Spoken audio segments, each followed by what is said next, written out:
Hey, it's Dr. Deal with 5 reasons why it might be a struggle to have closure after the death of a loved one when you had unfinished business with them.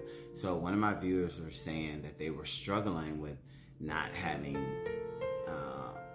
this question answered by their loved one who passed away, and they're struggling in that process.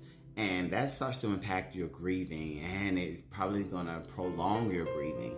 And here's 5 ways to kind of try to seek some closure in the unanswered question part. I don't think there's ever closure in losing a loved one.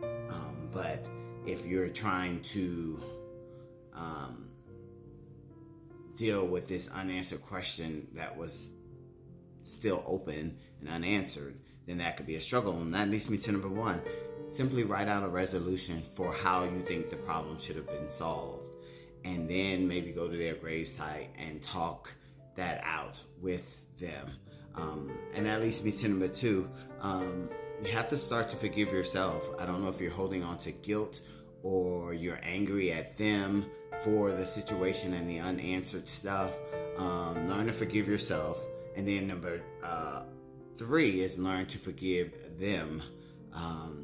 And in writing that solution to the issue, and say that you forgive them, or am forgiving myself and I'm forgiving you at the same time. And then number 4, identify the exact emotion that you're having that's surrounding the unanswered stuff, and then start to work through the other processes as well as forgiving yourself and forgiving them and writing out that resolution. And then number 5, just create I call it a mnemonic or a symbol of something.